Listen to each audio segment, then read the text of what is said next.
I'm Alan Baney, owner and designer at Avant Garden here in State College. We're 242 East Calder Way, downtown State College. And you can call us at 814-231-1212. Today we're going to be doing a easy garden pot for your yard using things you might be able to source from your yard or even buy from a local florist or garden center, but something that would last all winter in your yard out of winter greens or seasonal items. So first I have just a basic black garden pot filled with layers of oasis that's all wet. So this has all been soaked in water, layered in to give me the depth and also weight. It's really quite heavy, so it's not going to go anywhere. I've taped it with waterproof tape, again for stability. So this is the dry foam, again soaked and then layered into the pot, different directions to give me filling of the pot. Now you could put rocks in the bottom for extra stability, or even styrofoam pieces we've used just to take up the space in a really large pot, because this works well in like your garden urns. Maybe you pulled out your mums now and you want something else that would last the winter, or this could drop into another container as a liner. So to this we're going to add some of our greenery. Now at this time of the year, the winter greenery or the Christmas greens or holiday greens, there's lots of different choices. So a lot of them do come available locally. This is Douglas fir. Douglas fir is one that is very flat and smells like oranges or citrus once it's cut. It's good because it has a very flat shape to it. So this is used as a basing unit. Another one that we use a lot of is silver fir. Now this is Pacific Northwest. This comes in, most of our greenery that we buy all comes from Oregon, Washington State, that whole area. Silver has the silver gray backing. So this is a tree that doesn't grow around here a lot, but it's also very nicely because it's a nice sturdy fir and pine, but that's silver. And then also there's consumer bunches that have mixtures. So these bunches have cedar, incense cedar, juniper berried, and also Douglas and white pine. These are nice because we use these, and that way you get an assortment of greenery in one piece. They're already wired together. You can buy them as consumer pieces. We sell them. We sell a lot of them. We also cut them up a lot. They come in two different options. This is a little fancier version that has red berries. So this one comes with the berries, but rarely do we use these whole. We will cut them apart and use them. And into these have noble fir, which is like the Mac Daddy of the firs and pines. It's the most expensive of the pines or the firs. Has that kind of bluish green cast, very soft though, and also holds up very well as far as a cut item. So to this pot, we're going to start with our base of Douglas. And again, I'm cutting the boughs. If it has a lot of foliage at the bottom, we're going to strip it. Again, it's basic floral design again, so I'm going back to my principles of proportion, size, balance, and again, I'm going all four sides. And we would use this piece. This would be maybe trash for a lot of people that you might cut this off.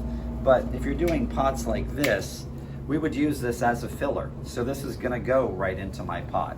And especially if you're buying or purchasing the greenery, you don't wanna be wasting any of it and just using the tips. So I'm using the Douglas as my base.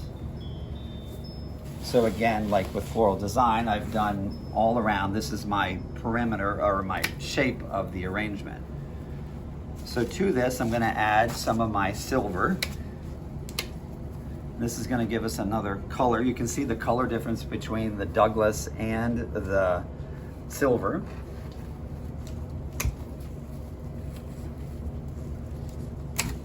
And again, some of these trunks are quite thick, so it does take a good pair of pruners or gloves if your hands are delicate. Now this piece I probably would not use just for the size of it, because this will really chew up a lot of space into your oasis and it could break the whole box apart. But you could use these side shoots.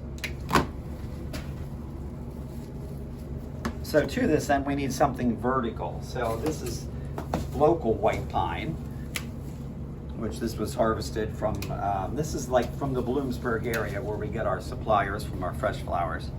A lot of the white pine that we would get from the Pacific Northwest actually was all destroyed in the forest fires. So there's not as much white pine roping we couldn't get this year because of the fires. So it did destroy a lot of product and Christmas trees. And of course also the pandemic has played a part in it with getting shipments and trucking and harvesting. So to this, you can see now this is making my height, adding another layer, adding another dimension. And also this time of the year we like using magnolia. This is southern, this is harvested from Florida and grown. Again, we're adding that into it so it has that texture of the brown leaves. We also will spray it sometimes with a gold or a silver. And this magnolia has already been pre-soaked too, so we do cut it and put it into water, treating it like a flower. And again, whenever you're inserting the pine into these, you want to make sure it's deep, because there's any water into that, and you would want to add water into it. Any of the pine that would be in the lowest is still going to absorb the water the longest. So always put it in as deep as you can. And then to this, I'm adding, this is one of the new products. This is Florida cypress that's actually been dipped in white paint. So we've been getting a lot of these kind of unusual foliages from Florida now. They will treat them in glitter or paint them in paint. They're actually dipped into the paint solution, so it doesn't come off.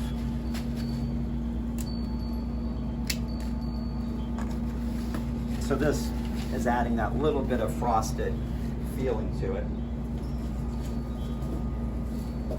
And also something that could be harvested from your yard would be like red twig dogwood. We use a lot of that this time of the year. So I'm adding that into my height. This again is giving it more height, more dimension.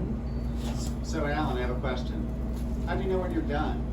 Something like this. When you can't get any more in the pot, or you run out of greenery, or you feel that it has, like I said, enough of texture. Especially at the holidays and stuff, it's all about texture. So I'm adding also birch into this. This is again local birch. You could use any kind of branches that you might have in your yard. Willow, anything that might have even fallen or cut off of your neighbors, any of that kind of feel and look. And then I'm going to add a bit of red. This is ilex berry or holly berries. Does grow around here. It's really hardy.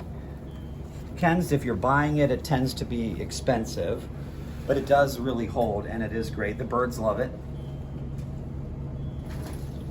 And as another dimension, I'm going to add pine cones. These are again local ones. I've taken 3, wired them together, and I'm going to use that to make it easier to insert into my pot. So that's going to give us another dimension and texture. And I'm going to do that on all 3 sides.